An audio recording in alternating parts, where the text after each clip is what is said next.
మేఘాలయలో జరిగిన ఘటన ప్రతి ఒక్కరిని కూడా కలిచివేస్తుందని చెప్పొచ్చు. కాళ్ళపారాని ఆరక ముందే భర్తని అతి కిరాతకంగా చంపిన భార్య ఇప్పుడు మొత్తం కూడా హాట్ టాపిక్గా మారిందని చెప్పొచ్చు. కేవలం ఒక ప్రియుడు మోజులో పడి తల్లిదండ్రులకి కూడా చెప్పకుండా, అంటే పెళ్ళికి ముందే నాకు ఇష్టం లేదు అని చెప్పకుండా పెళ్లి తర్వాత భర్తని నమ్మించి హనీమూన్ కంటూ తీసుకువెళ్ళి అతి కిరాతకంగా కిరాయి గూండాలను పెట్టి మరి చంపిన ఘటన ప్రతి ఒక్కరికి కూడా కంటతడి చెప్పిస్తుందని చెప్పొచ్చు. ఈ ఘటనకి సంబంధించి మనతో పాటు మాట్లాడడానికి సోషల్ ఎనలిస్ట్ ప్రియా చౌదరి గారు మనతో ఉన్నారు. ఆవిడతో మాట్లాడి పూర్తి వివరాలు కూడా తెలుసుకుందాం. మరి ఎందుకని ఆడపిల్లలు ఇంత దారుణంగా తయారయ్యారు అనే విషయాలు కూడా ఒకసారి అడిగి తెలుసుకునే ప్రయత్నం చేద్దాం. నమస్తే మ్యామ్. నమస్తే మ్యామ్, చూడొచ్చు ఆ ఘటన అందరినీ కలిచివేస్తుందని చెప్పొచ్చు. అంటే ఇన్ని రోజులు ఆడపిల్లలకి చాలామంది సపోర్ట్ చేయడం జరిగింది, కానీ ఇప్పుడు అసలు ఎందుకు సపోర్ట్ చేశామా అనే విధంగా మారిందని చెప్పొచ్చు. అంటే ఒక ఆడపిల్ల చేసిన విషయానికి అందరు ఆడపిల్లల్ని ఎందుకు కడతారు? ఘటన అన్యాయం జరుగుతున్న ఆడపిల్లలు ఇంకా అడుగడుగున చాలామంది ఉన్నారు. కాకపోతే సంఘటన జరిగింది కాబట్టి ఇప్పుడు మగవాడికి అన్యాయం జరిగితే ఆడవాళ్ళందరూ చెడ్డవాళ్ళు, ఆడదానికి అన్యాయం జరిగితే మగాళ్ళందరూ చెడ్డవాళ్ళు, ఇలాంటి ట్రేడ్ మార్కులు ఇవ్వద్దని నేను ఎప్పటి నుంచో మొత్తుకుంటున్నా. ఇది person to person, issue to issue ఉన్నటువంటి స్థితి. మనం ఆ ఇష్యూని పరంగా మనం మాట్లాడాలి తప్పితే, ఆ ఇష్యూ పరంగా మనం మాట్లాడాలి తప్ప దాన్ని ఏదో మనం సొంతగా ఆపాదించేసుకుని సొంత కథలు అల్లడానికి ఇక్కడ అవకాశం లేదంటానమ్మా నేను. అంటే పెళ్ళి ఇష్టం లేదు అని ముందు తల్లిదండ్రులకి చెప్పినా, లేకపోతే కాబోయే భర్తకి చెప్పినా ఆ భర్త ప్రాణాలు ఈరోజు ఉండేవేమో. అసలు అమ్మాయి పెళ్లి చేసుకుంది అతన్ని చంపేయడానికి అనేది మనం వింటున్నాం వార్తలు. మరి అటువంటిప్పుడు ఇష్టం లేదని చెప్పడం ఏంటి? There is no question. అంటే మేడం, ఇక్కడ క్లియర్గా మాట్లాడుకోవాల్సింది ఏంటంటే, పెళ్ళికి ముందే లవ్ అఫైర్స్ ఉన్నప్పటికీ కూడా మళ్ళీ అసలు పెళ్ళి ఎందుకు చేసుకోవడం వేరే వాళ్ళని? అంటే ఇక్కడ అమ్మాయి స్టోరీ కొంచెం స్పెషల్గా క్రైమ్ స్టోరీలు ఎక్కువ చూస్తుంది అనుకుంటా అమ్మాయి. ఎందుకంటే మనాళ్ళు కూడా చాలా అద్భుతంగా క్రైమ్ స్టోరీలని సందర్భోచితంగా పిక్చరైజ్ చేసి మరీ చూపించేటటువంటి ఆ క్రైమ్ థ్రిల్లర్ స్టోరీస్కి రాసి చూపించే మీడియాకు కూడా దీంట్లో భాగం ఉంది, 200% భాగం ఉంది. అంటే ఏదైనా ఒక మంచి పనిని పిక్చరైజ్ చేసి చూపించరు, అదే ఒక శివాజీ కథని పిక్చరైజ్ చేసి చూపించరు, శివాజీ ఎలా పోరాడాడో చూపించడు. నిన్నగాక మన శంభాజీ సినిమా వచ్చేంతవరకు అసలు శివాజీకి అంత గొప్ప వీరుడైన కొడుకున్నాడన్న సంగతి మనకి తెలియకపోవడం మన దౌర్భాగ్యం. ఇలాంటి వాటిని ఎవరు కూడా అద్భుతంగా పోర్ట్రైట్ చేసి పిక్చరైజ్ చేసి మన మీడియాలు చూపించట్లే. ఏం చేస్తుంది? అదుగో అక్కడే జరిగింది, అదుగో అదుగో చూడండి, అక్కడే ఉంది చూడండి, ఏదో ఉంది. ఏమీ లేని దానికి కూడా విపరీతమైనటువంటి హడావిడులు చేసి విలువలకి తిలోదగాలు ఇచ్చేసి సంచలనాలు క్రియేట్ చేయాలని ప్రతి విషయం, భార్య భర్తతో గుడికెళ్ళి వచ్చినా కూడా అది వివాదాస్పదం చేసి పడేస్తున్నారు. అరే చక్కగా కాపురం చేసుకుంటున్నారు ఎవరైనా సరే, సెలబ్రిటీ కపుల్ అని అంటే వీళ్ళు ఎప్పుడు విడిపోతారా, ఏదో ఒకటి చేద్దామని చెప్పేసి అని చూస్తున్నారు. విచ్ఛిన్నం చెయ్యడానికి ప్రతి ఒక్కళ్ళు నడుం కట్టుకొని ఈ విధమైనటువంటి ప్రయత్నాల్లో ఉన్నప్పుడు సమాజం ఎలా తయారవుతుంది? నువ్వు ఏది ఎలా తయారు చేసావో సమాజం అలాగే తయారవుతుంది. ఇవాళ ఆ పిల్ల ఇంట్లో వాళ్ళకి చెప్పొచ్చుగా, లవర్ ఉన్నాడు కదా, ఇది ఉన్నాడు కదా అని అంటే వాళ్ళ స్కెచ్లు వాళ్ళకున్నాయి. ఎందుకంటే పొద్దున్నే లెగిస్తే మనం చూపిస్తున్నాం కదా, హత్య ఎలా జరిగిందో చూడండి, మర్డర్ ఎలా చేశారో చూడండి. అంటే ఒక ఇన్సిడెంట్ జరిగితే మేము వార్తని ఇచ్చేవాళ్ళము, రిపోర్ట్ చేసేవాళ్ళం తప్ప ఈ కథనాలేంటమ్మా? ఒక ఇన్సిడెంట్ జరిగితే రోజుల తరబడి అసలు గంటకోటి బ్రేకింగ్ అంటే చూపించిన దానికే 100 థంబ్నెయిల్స్ మార్చేసి, ఇంకా వేరే నాలెడ్జ్ లేదా? వేరే నాలెడ్జ్ మనం ఇస్తున్నామా జనాలకి? ఎందుకు మాట్లాడతాం మనం? క్రైమ్ రేట్ పెరుగుతుందా? మనం ఇచ్చేదే క్రైమ్, మనం చూపించేదే క్రైమ్. మళ్ళీ ఇదే మీడియాలో వచ్చి అయ్యయ్యో జరిగిపోతుందండి ఈ క్రైము, స్పందించండి అని మాట్లాడితే నాకు నవ్వు వస్తుంది. మనం పొద్దున్నే లెగిస్తే మనం పోర్ట్రైట్ చేసేదేంటి? వ్యతిరేకత. మనం పోర్ట్రైట్ చేసేదేంటి? నెగటివ్. ఎంత గొప్ప పండితుడినైనా లాగి రోడ్డును పడేయాలి. అరే దాని మీద చక్కటి విశ్లేషణ ఎవరైనా చేస్తారంటే లేదండి, మీరు పాజిటివ్గా మాట్లాడితే చూడరు కాబట్టి నెగటివ్గానే మాట్లాడండి అన్నప్పుడు, మరి ఆడపిల్లల విషయంలో ఆడపిల్లల మెదళ్లలో నెగటివ్ అనేటటువంటి ఆలోచన లేక పాజిటివ్ వస్తాయా? ఎక్కడుందమ్మా? వాళ్ళ తల్లి లెగిస్తే యూట్యూబ్ చూస్తుంది, యూట్యూబ్లో నెగిటివ్, ఈ అమ్మ ఆ అమ్మనేం తిట్టుకుంది, ఆ అమ్మ ఈ అమ్మనేం తిట్టుకుంది. పొద్దున్న లెగిస్తే దరిద్రాలు కనబడుతున్నాయి యూట్యూబ్లో. ఆ అమ్మ అలా చేసిందని ఈ అమ్మ ఇలా ఊపితే చెప్తుంది, ఆ అమ్మ అలా ఉందని ఈ పిల్ల ఈ అమ్మ ఒక గొప్ప దీని కింద చెప్తుంది. అరే ఏం అర్హత ఉంది మీరు ఇంకొకళ్ళని విమర్శించడానికి? ఒక్కసారి మిమ్మల్ని మీరు ప్రశ్నించుకోండి. నిన్నగాక మొన్న యూట్యూబ్లకు వచ్చారు, ఆడవాళ్ళందరినీ చూస్తుంటే చిరాకు వస్తుంది. కొంతమందిని చూస్తుంటే ఎంత దరిద్రంగా. ఒకప్పుడు వీధి కొట్లాటలు చూసుకున్నాం చూసారా, ఇప్పుడు యూట్యూబ్ కొట్లాటలు అయినాయి అనమాట అవన్నీ కూడా. అరే ఒకళ్ళు ఎవరైనా నేరం చేస్తే తీసుకెళ్ళి సీదా పోలీస్ స్టేషన్ కంప్లైంట్ ఇవ్వండి. You are not a journalist, you are not a reporter. మీరు దాన్ని ఉదాహరించండి, విశ్లేషించండి, అంతే తప్ప పుంఖాలు కథనాలు అంటే వీడియో వెళ్ళాలి, నేను ఫేమస్ అవ్వాలి, వీడియో వెళ్ళాలి, ఫేమస్ అవ్వాలి. మీరు చేసే వీడియోస్ వల్ల మీరు ఫేమస్ అవుతున్నారు, విషయాన్ని నెగటివ్గా చూపిస్తున్నారు. కాబట్టి మనుషుల మెదడులో ఒక క్రైమ్ జరిగినప్పుడు దాన్ని రిపోర్ట్ చేసి వదిలేయాలి. ఎలా జరిగింది, పిన్ టు పిన్, అసలు సీన్ టు సీన్, ఇవన్నీ చెప్పడానికి మీరెవరండి నాకు అర్థం కాక అడుగుతాను.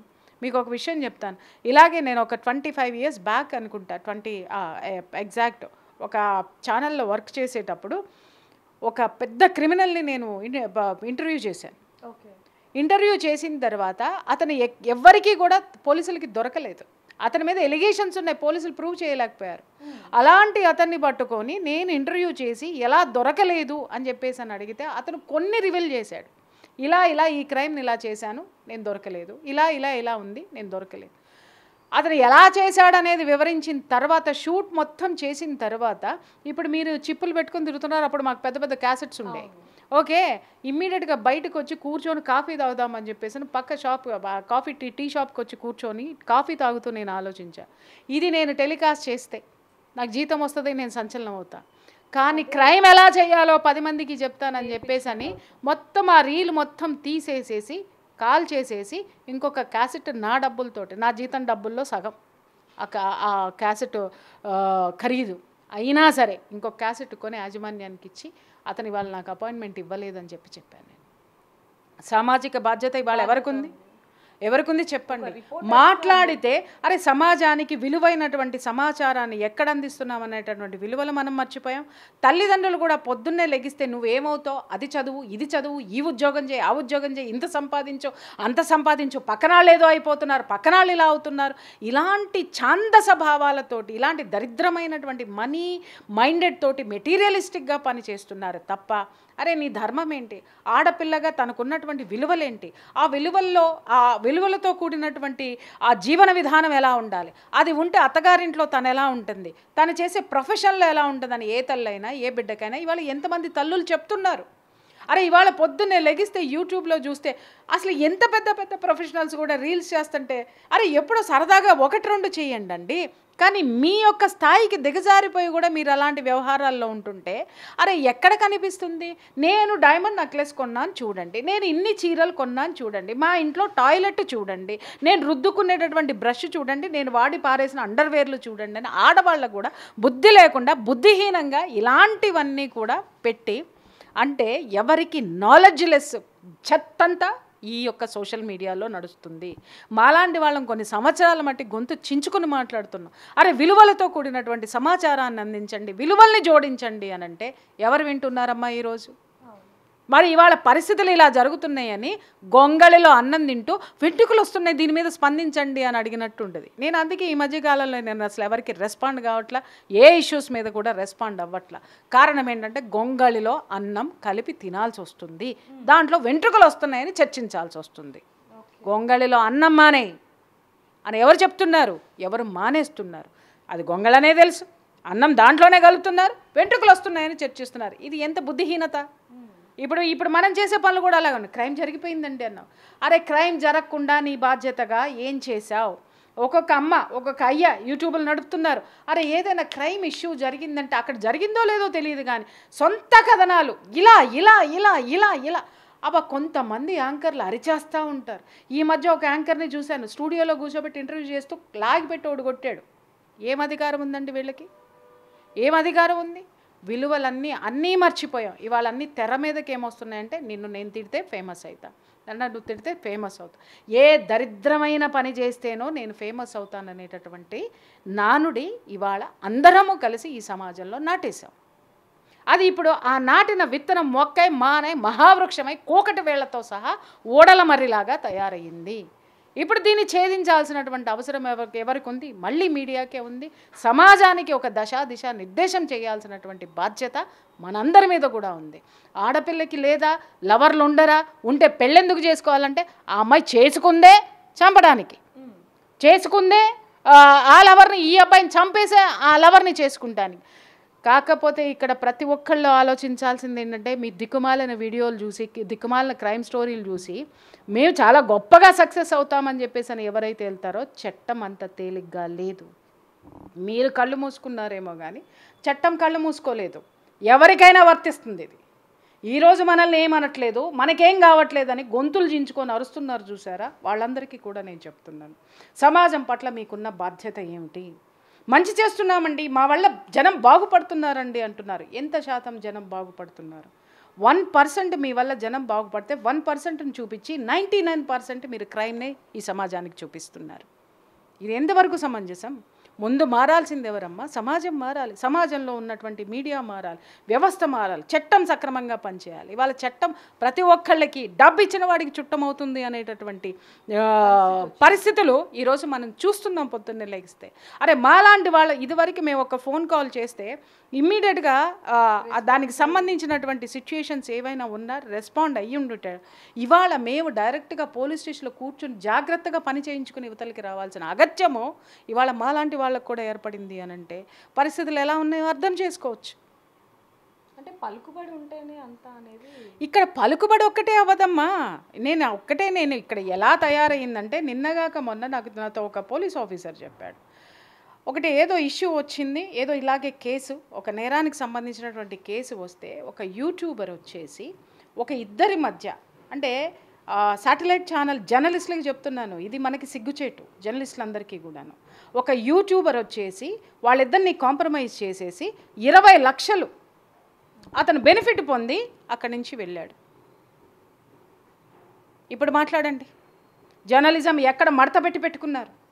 ఇవాళ జర్నలిస్టులు కూడా యూట్యూబర్ల కంటే దారుణంగా తయారయ్యారు. అది బాధ. అరే వ్యవస్థ గురించి తెలీదు, సమాజం గురించి తెలీదు, అరిచి గోలపెట్టి లేనిదాన్ని ఉన్నదన్నట్టుగా క్రియేట్ చేసి ఉన్నదాన్ని మూసివేసి చట్టం కానీ మీడియా కానీ మూత పెట్టుకొని కూర్చుంటే జరిగేటటువంటి వ్యవహారాలు, నేరాలు జడలు విప్పుకుంటాయి. ఇలాగే ఒక ఆడపిల్ల అంత ధైర్యం చేసిందంటే ఆ ధైర్యం ఎవరిచ్చారు? వ్యవస్థ ఇచ్చిందమ్మా. ముందు వ్యవస్థలో ఉన్నటువంటి లోపాలను మాట్లాడడం మానేసి మన వ్యక్తిలో ఉన్నటువంటి లోపాలని, లేనటువంటి దాన్ని, అరే విలువలు ఉన్నవాడిని కూడా లోపాలనే ఎత్తి చూపిస్తున్నామంటే వ్యవస్థలో మంచితనం ఎక్కడుంది? ఆ అమ్మాయికి భయం ఎందుకు ఉంటుంది? అరే ఎవడైనా ఇలాగే బతికేస్తున్నాడు రా, ఏం పోయింది, పోతే జైలుకి పోతానేమో, 3 నెలల తర్వాత బయటకు వస్తా, వాడిని పెళ్లి చేసుకుంటా. ఈ యొక్క దౌర్భాగ్యమైనటువంటి మానసిక స్థితిని ఇవాళ అందరము సమాజంతో సహా అందరము కలిసి పిల్లలకి ఇచ్చినాం. మరి వాళ్ళు అలా బిహేవ్ చేయక ఇంకెలా బిహేవ్ చేస్తారమ్మా? ఆ పిల్లని ఆ పరిస్థితుల చుట్టూ డ్రోన్ చేయడానికి ఆ పిల్లని ఇంటర్వ్యూ చేయండి, చెప్తుంది. ఏ ఆలోచన ఎలా వచ్చిందో చెప్పండి. ఆ లవర్ని చూడండి ఎట్లున్నాడు, వాడు వాన్ చేసుకునేటట్టున్నాడు, కడుపులో తిప్పుతుంది నాకైతే. మరి దీన్ని చూసినా కూడా నాకు అట్లనే తిప్పుతుంది. మరి ఇది అంటే వాడి చావుకి, ఎంకి పెళ్ళి శుభ చావుకి వచ్చింది అన్నట్టుగా వాడి చావుకి తదినం పెట్టుకొని వాడు ఆ పిల్లని పెళ్లి చేసుకున్నాడు అని అనిపించింది. ఏమనాలి మనం? ఎంత జాగ్రత్తగా అమ్మాయి స్కెచ్ చేసి ఉంటున్నట్టయితే ఆ పిల్లాన్ని పెళ్లి చేసుకోవడానికి. ఆడపిల్లలకి నేను చెప్తున్నాను, ఇలాంటి దిక్కుమాలినటువంటి పనులకి మీరు స్కెచ్లేసి దరిద్రమైనటువంటి జీవితాలని జైలు పాలు చేసుకునే కంటే మీ మేధో సంపత్తిని సమాజానికి ఉపయోగించండి, మంచి కోసం ఉపయోగించండి. అంత అద్భుతమైనటువంటి మేధో సంపత్తిని సమాజానికి మంచి చేయడానికి ఉపయోగిస్తే, అమ్మా ఆఫ్టర్ ఆల్ డబ్బు కోసం వాడిని చంపావు, సెక్స్ కోసం ఇంకొకరిని చూసుకున్నావు. ఆడదానికి జీవితంలో రెండే చూస్తున్నారు, సెక్స్, డబ్బు. ఒక్కటే చెప్తున్నా, అది కొంతకాలమే మీకు పనిచేస్తుంది. దానికోసం మీరు చేయకూడనటువంటి పనులు చేస్తున్నారు. వ్యభిచారి కంటే హీనంగా తయారయ్యేటటువంటి ఈ పరిస్థితులు ఏవైతే ఉన్నాయో మిమ్మల్ని నడి రోడ్డు మీద పెట్టి భయంకరమైనటువంటి సిచ్యుయేషన్లోకి తోసేస్తాయి పరిస్థితులు. ఆడపిల్లలు ఏమనుకుంటున్నారు? కొంచెం కూడా బుర్ర, బుద్ధి, జ్ఞానం లేకుండా ప్రవర్తిస్తున్నారు. ఒకడా లవరు, ఒక్కొక్క దానికి 4 ఉంటారా? ఒకరిని పెళ్లి చేసుకుంటుంది, ఆఫీసులో ఇంకొకరితో ఉంటుందా? చస్తున్నాను రోజు ఈ కేసులు వినలేక. దౌర్భాగ్యం అనే అనిపిస్తుంది. ఎలాంటి పరిస్థితుల్లో సమాజం తయారైంది. ఆడపిల్లకి వాళ్ళ ఆర్థిక స్వేచ్ఛనిచ్చి బయటికి పంపించింది. అమ్మా ఒకప్పుడు ఆడపిల్ల పుట్టింది అంటే వంశంలో వడ్ల గింజేసి చంపేవాళ్ళు, తెలుసా మీకు? అరే ఆడపిల్ల కడుపులో ఉందంటే స్కానింగ్ తీయించి ఆ ఆడపిల్లని పిండంగా ఉన్నప్పుడే చిరిమవతల పారేసేవారు. అలాంటి ఆడపిల్లల గురించి ఎంతమంది మహిళా మూర్తులు ఎంతమంది ఫైట్ చేస్తేనో, ఎన్ని విప్లవాలు నడిస్తేనో, ఎంత పోరాటాలు జరిగితేనో ఈరోజు మీరు గడప దాటి దేనికోసం పోరాడారు? మీరు ఇలా వచ్చి మర్డర్లు చేయడానికో, ఒకటికి నలుగురిని మెయింటైన్ చేయడానికో వాళ్ళు పోరాటాలు చేసి ఈ స్వాతంత్రాన్ని మన అయినటువంటి మహిళలకు ఇవ్వలేదమ్మా. వాళ్ళు దేనికోసం చేశారనుకుంటున్నారు? ఆడదానికి కట్నం, వరకట్నపు చావులు ఎన్నున్నాయో మీకు తెలుసా? చరిత్ర తెలుసుకొని సావండి. వరకట్నపు చావులకి ఎంతమంది ఆడపిల్లలు బలైపోయారో మీకు తెలుసా? ఎందుకు బలయ్యారు అనంటే ఆ చర్యలకి, ఆ దాష్టీకాలు తట్టుకోలేక ఆత్మహత్యలు చేసుకున్నటువంటి ఆడపిల్లలు ఆ యొక్క ఘోష మీకు తెలియదు. ఎందుకు విప్లవం, ఎందుకు వచ్చింది పోరాటం అంటే ఆర్థిక స్వేచ్ఛ. స్త్రీకి విద్య ఉంటే తెలివి ఉంటుంది, ఆత్మశక్తి ఉంటుంది, ఆత్మధైర్యం ఉంటుంది. ఆ ధైర్యంతో బయటికి వచ్చి తన బతుకు తను బతకగలదు. ఇలా ఆత్మహత్యలు చేసుకునో, హత్య చేయబడకుండా ధైర్యంగా బ్రతికి బిడ్డల్ని బ్రతికిస్తుంది, కుటుంబాన్ని బ్రతికించుకుంటుంది. ఆడదానికి జీవితం కావాలి, బ్రతుకు కావాలి, ప్రాణం కావాలి. ప్రాణం నిలబడాలంటే విద్య ముఖ్యము. విద్య ఉంటే ఆర్థికపరమైనటువంటి ప్రగతి ఉంటుందని మన ముందు తరం ఉన్నటువంటి మహిళామూర్తులందరూ పోరాటాలు చేసి మనకి స్వాతంత్రం ఇస్తే బరి తెగించి రోడ్డు మీద పడి కాలేజీకి పోండి అంటే మీరు ఏం పనులు చేస్తున్నారు? ఆఫీసులకు పోయి మీరు ఏం పనులు చేస్తున్నారు? సిగ్గు లేదా? పైగా వ్యక్తిగతమైనటువంటి స్వేచ్ఛని మాట్లాడడానికి సిగ్గు లేదా? నా దగ్గరికి రండి, నేను చూపిస్తే ఎంత నీచమైన కేసులు పొద్దున్నే వస్తున్నాయి. ప్రియా చౌదరి ఎందుకు తిడుతుంది అనంటే ఆడ జాతికి ఉన్నటువంటి విలువల్ని నాశనం చేస్తున్నటువంటి ఈ జాతిని చూస్తుంటే సిగ్గేస్తుందమ్మా. మీ పోకడలు మీది మా ఇంట్లో ఉన్న తరాలకు కూడా ఎక్కడ అంటుతుందో అన్న భయం వేస్తుంది. ఒక్కొక్కళ్ళకి కూడా విరక్తి వస్తుంది, చిరాకు వస్తుంది. మీ స్వేచ్ఛ చాలా విలువైనది, మీ ఆర్థిక భద్రత చాలా విలువైనది. ఒకప్పుడు ఆర్థిక భద్రత లేక ఆడది ఆత్మహత్య చేసుకుంటే ఇవాళ అదే ఆర్థిక భద్రత ఉంది అని చెప్పేసి సంసారాలని రోడ్డు మీదకి వేసుకొని ఒకడు కాదు, ఇద్దరు కాదు, ముగ్గురు ఎవడో లేకపోతే చంపవతల పారే అనేటటువంటి నీచమైన స్థితికి మీరు వెళ్ళిపోతున్నారు అనంటే అది మీ మనుగడికే ప్రమాదము. ప్రతి ఆడపిల్ల గుర్తుపెట్టుకోండి.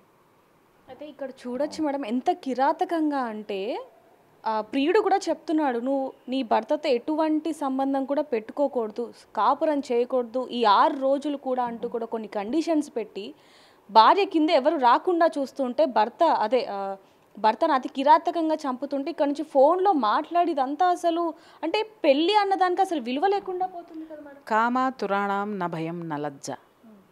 కామంతో కళ్ళు మూసుకుపోయిన వాళ్ళకి భయం కానీ, సిగ్గు కానీ, అభిమానం కానీ ఉండవమ్మా.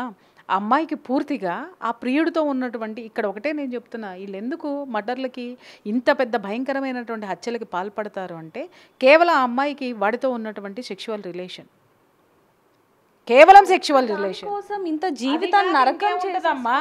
అది కాక ఇంకేముంటుంది చెప్పండి? ఒక 2 లవర్స్ ఎందుకు పెళ్లి చేసుకుంటారమ్మా? ఎందుకు చేసుకుంటారు చెప్పు? సరే 2 ఆడామగా పెళ్ళి ఎందుకు చేసుకుంటారు చెప్పు? అంటే జీవితాంతం తోడుండ అన్నీ ఉంటాయి కదా మేడం. నాట్ ఓన్లీ కదమ్మా, దీని ద్వారానే కదా సంసారం అనేటటువంటి దాని నుంచే కదా సృష్టి మొదలవుతుంది. ఆ సృష్టితోటే కదా బంధాలు ఏర్పడతాయి. అంటే అందులో మీరు అన్నట్టుగా బంధాలు అన్నీ ఉంటాయి. కానీ ఇక్కడ ఏముంది మేడం? ఓన్లీ అది తప్ప ఇంకేమీ లేదు. దానికోసమే ఆ పిల్ల పడి ఏడిచింది కదా. ఆ దానికోసమే అంటే ఎంత దరిద్రంగా ఇక్కడ కుటుంబ విలువలు, సామాజిక విలువలు లేకపోవడమే, ఆ యొక్క ధ్యాస కూడా లేకపోవడమే. ఆ ధ్యాస ఆ అమ్మాయికి లేదంటే ఆ కుటుంబంలో కూడా ఏమున్నాయో మనం ఆలోచించాల్సినటువంటి అవసరం. కుటుంబ నేపథ్యం కూడా ఇక్కడ ముఖ్యమే. ఆడపిల్ల గడప దాటింది అనంటే కుటుంబ నేపథ్యం కూడా చాలా వరకు కారణం. అంతా అని నేను చెప్పను, ఎందుకంటే నాకు తెలిసినటువంటి ఫ్యామిలీస్లో ఎంతో జాగ్రత్తగా పెంచినటువంటి ఆడపిల్లలు కూడా గడప దాటి చేయకూడనటువంటి తప్పులు చేశారు. ఇవాళ ప్రపంచము ఎంత భయంకరంగా ఉందంటే వాళ్ళ చేతిలో ఉన్నటువంటి ఒక చిన్న సెల్ ఫోను, ఒక చిన్న అరచేయి మందాన ఉన్నటువంటి అరచేయి అంత ఉన్నటువంటి సెల్ ఫోను జీవితాలని తలకిందులు చేస్తుంది, కుటుంబాలని రోడ్డుకి ఈడుస్తుంది. కామం, క్రోధం, లోభం, మోహం, మదం, మత్సరం అన్నిటినీ నేర్పి ఇవాళ రంగరించి వీళ్ళందరికీ పోస్తుంది. ఇలాంటి పరిస్థితులు ఉన్నప్పుడు జనం రెండిటి గురించి ఆలోచిస్తున్నారు. ఇందాకే స్పష్టంగా చెప్పా, 1 సెక్స్, 2 మనీ, ఇవే ఆలోచిస్తున్నారు తప్ప ఎవరైనా కుటుంబం ఏంటి, కుటుంబ నేపథ్యం ఏంటి ఎవరైనా ఆలోచిస్తున్నారు? కొడుకు పుట్టగానే వీడిని ఏ దేశంలో పంపించేయాలి, ఏ దేశంలో చదివించాలి, ఏ స్కూల్లో పడేయాలి, ఆ స్కూల్స్ ఎతుకుతుంది వాళ్ళ అమ్మ కూర్చొని. దీని దుంపదగ ఎంతమంది తల్లులను చూస్తే జాలేస్తుంది. దాని మీద పుంకాలుగా దానికి సంబంధించిన రివ్యూలు చదివేస్తారు, స్కూల్లో ఎతికేస్తారు. ఎతకాలి కాదని నేను అనట్లేదు, కానీ ఎంత దౌర్భాగ్యం అంటే, ఎంత మెటీరియలిస్టిక్ చదువుల్లోకి మీరు నెట్టబడుతున్నారు అని అంటే, you believe it or not. ఇవాళ ఒక్క స్కూల్లోనైనా ప్లే గ్రౌండ్ ఉందా? ఒక్క బిడ్డ అయినా ప్రకృతికి సంబంధించినటువంటి వాయువు పీల్చుకుంటున్నాడా? ఏమ్మా, నీ బిడ్డకి కనీసం ఆక్సిజన్ ఇవ్వలేనటువంటి దాంట్లో నువ్వు పడేసి చదివిస్తుంటే వాళ్ళు కిల్లర్స్గా తయారవక ఇంకా వేరే ఏ విధంగా ఏమన్నా దేశభక్తుల కింద, వీరుల కింద, శూరుల కింద తయారవుతారా? నువ్వెంత కంప్రెస్డ్గా నీ బిడ్డల్ని పెంచుతున్నావో వాళ్ళ ఆలోచనలు కూడా అంతే కుచించుకుపోయి మరి వాళ్ళ మనస్సులు, ఆలోచనలు అంతే ఉన్నాయి. నువ్వు ఎప్పుడైతే నేచర్ని నీ బిడ్డకి ఇవ్వలేదో అన్నేచర్గా, అన్యాచురల్గానే ఇవన్నీ వస్తాయి. అయితే ఇక్కడ ఇంకోటి మేడం చూడొచ్చు, తల్లిదండ్రులు కూడా ఇప్పటికీ కూడా నమ్మని పరిస్థితి. మా బిడ్డ అమాయకురాలు, అలా చేసి ఉండదు, ఎవరో బలవంతంగా చెప్పుండొచ్చు, అంటే తను అల్లిన కథ కూడా నన్ను ఎవరో కిడ్నాప్ చేశారు, వదిలేశారు అనే విధంగా ఆ ప్లాన్ అంతా అసలు ఆ తల్లిదండ్రులు కూడా నమ్మలేకపోతున్నారంటే ఈ అమ్మాయి తల్లిదండ్రుల దగ్గర అసలు ఏ విధంగా నటించింది? నేను ఇందాకే మీతో ఒక మాట మాట్లాడా. గొప్పగా పెంచినటువంటి తల్లిదండ్రులు, పెంపకంలో ఉన్న పిల్లలు కూడా గడప దాటిన తర్వాత ఏం చేస్తున్నారో తెలియడం లేదు. ఎందుకు అనంటే ఇవాళ మన ప్రపంచం చాలా పెద్దదైపోయింది. ఎంత పెద్దదైపోయిందంటే వెనకటికి స్కూల్లో పిల్లల్ని వేయాలి అనంటే నడుచుకుంటూ వెళ్ళి నడుచుకుంటూ ఇంటికి వచ్చేవాళ్ళు. ఇంకొంచెం హై స్కూల్ అంటే ఇంకొంచెం దూరం వెళ్ళి వచ్చేవాళ్ళు. కాలేజ్ అంటే పల్లెటూరులో కాలేజీలు ఉండేవి కాదు కాబట్టి పక్క ఊరికి వెళ్ళినా కూడా ఈ ఊరు నుంచి ఆ ఊరికి వెళ్ళేంతవరకు ఈ ఊరిలో ఉన్న ప్రతి ఒక్కళ్ళు బస్సు ఎక్కినా దిగినా కనిపెట్టుకుని ఉండేవాళ్ళు. ఆ బస్సుల్లో కూడా ఈ ఊరు వాళ్ళే ఉండేవాళ్ళు కాబట్టి అరే మన వాళ్ళ ఆడపిల్లరా అని 4 కాదు 8 కళ్ళు పెట్టుకొని జాగ్రత్తగా ఉండేవారు. ఆ పిల్ల ఏమాత్రం అటు ఇటు ఉన్నా ఇమ్మీడియట్గా ఇంట్లో ఇన్ఫర్మేషన్ వచ్చేసేది. ఆ పిల్లల్ని జాగ్రత్త పెట్టుకునేవాళ్ళు. ఏ విధంగానైనా ఒకవేళ ఆలోచనలు పక్కదారి పట్టినా, మనుషులు పక్కదారి పట్టినా సరి చేసుకునేటటువంటిది కనుచూపు మేరలోనే, కంట్రోల్లోనే ఆడపిల్లల యొక్క జీవితం ఉండేది. ఇవాళ చెప్పండి, సిటీలో స్కూళ్ళు ఎంత దూరం ఉన్నాయి? ఎక్కడ పెడుతున్నావు? బస్సుల్లో పోతున్నారా? ఇంకెక్కడికి పోతున్నారా? ఊరు చివర పెద్ద పెద్ద కాలేజీల మైదానాల్లో, ఆ మైదానాలకి రోజు పేరెంట్స్ వెళ్తారా? కానీ అవే కాలేజీలు కావాలి మనకి. ఎందుకంటే ఆ కాలేజీల్లో చదువుకుంటేనే భవిష్యత్తు ఉంటుంది, ఆ కాలేజీల్లో చదువుకుంటేనే దేశాల్లో డాలర్లు ఉంటాయి, ఆ కాలేజీల్లో చదువుకుంటేనే మా ప్రెస్టేజ్ నిలబడుతుంది. ఇలాంటి ఫాల్స్ ప్రెస్టేజెస్లో మనం ఉన్నాం. ఈరోజు డాలర్స్ కోసం పనిచేస్తున్నాం తప్ప ధైర్యంగా ఎవరైనా బ్రతుకుతున్నారా? సమాధానం చెప్పమని చెప్పండి. ఆ పిల్ల అలా తయారయ్యింది. తల్లిదండ్రులు నమ్మట్లేదంటే పాపం వాళ్ళేమనుకో, ఏ తల్లిదండ్రులైనా సరే తల్లి బిడ్డ గొప్పదనే అనుకుంటారు. ఎందుకంటే వాళ్ళ పెంపకం మీద వాళ్ళకి అంత నమ్మకం ఉంది. ఇంకొకటి, బిడ్డని తల్లిదండ్రులు ఏం చేసినా వెనకేసుకొస్తారు, ఎందుకంటే వాళ్ళ కన్న పేగు కాబట్టి. ఇక్కడ తల్లిదండ్రుల యొక్క ఘోషను కూడా అర్థం చేసుకోండి. మీరు ఒక స్థితికి వచ్చేసిన తర్వాత, ఒక స్థాయికి వచ్చేసిన తర్వాత, నిన్నగా ఒక 1 వీక్ బ్యాక్ నాకు ఒక సంఘటన చాలా బాధ అనిపించింది. ఎప్పుడో మాకు మా కార్ డ్రైవర్గా ఉండేవాడు అనమాట. మొన్న ఎప్పుడో ఒక 1 వీక్ బ్యాక్ కనిపించాడు. చాలా మనిషి చాలా పాడైపోయి ఏదో రోగం వచ్చిన వాళ్ళ. అదేంటయ్యా అలా అయిపోయినావు ఏంటి అని అంటే, ఏం బాగాలేదా అని అంటే, బాగానే ఉన్నానమ్మా నాకేం లేవు అని. మరి ఎందుకు అట్లా ఉన్నావు అని అంటే, చూడగానే బోర్న కళ్ళ వెంట నీళ్ళు పెట్టుకొని ఏడ్చేశాడు అండి. ఎందుకంటే చాలా సంవత్సరాలుగా మా దగ్గర పని చేశాడు అతను. ఎందుకు ఉన్నావు అని అంటే, ఏమీ లేదమ్మా, పిల్లలు ఏం చేస్తున్నారంటే, పాపది ఒక ఆడపిల్ల ఉంది, ఇంజనీరింగ్ చదివించాడు, ఉద్యోగం చేస్తుందమ్మా అని చెప్పేసి. అతను మేము ఎక్కడికైనా అవుట్ ఆఫ్ స్టేషన్ వెళ్ళినప్పుడు, లేదా నేను అతన్ని బయటికి తీసుకొని వెళ్ళినప్పుడు, ఇప్పుడు ఇది నేను చెప్తున్నది 10 years బ్యాక్, 15 years బ్యాక్ విషయం అనమాట. మేము ఫుడ్ తినమని చెప్పేసి అతనికి డబ్బులు ఇచ్చేవాళ్ళం. ఫుడ్ తినమని చెప్పి డబ్బులు ఇస్తే ఆ డబ్బుల్ని తినకుండా, ఒకరోజు నేను అతను ఫుడ్ తింటున్నాడేమో అనుకునేదాన్ని. ఒకరోజు నేను నా పని అయిపోయి ఆఫీస్లో నుంచి బయటకు వచ్చిన తర్వాత బన్ను నున్ను టీ పెట్టుకొని తింటున్నాడు.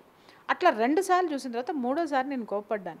ఏంట్రా, నీకు తినడానికి డబ్బులు ఇస్తుంటే నువ్వు తినకుండా దాచుకుంటున్నావు, నువ్వు తాగడానికి నువ్వు పెట్టుకున్నావా అని గట్టిగా అరిచాను నేను ఒకరోజు.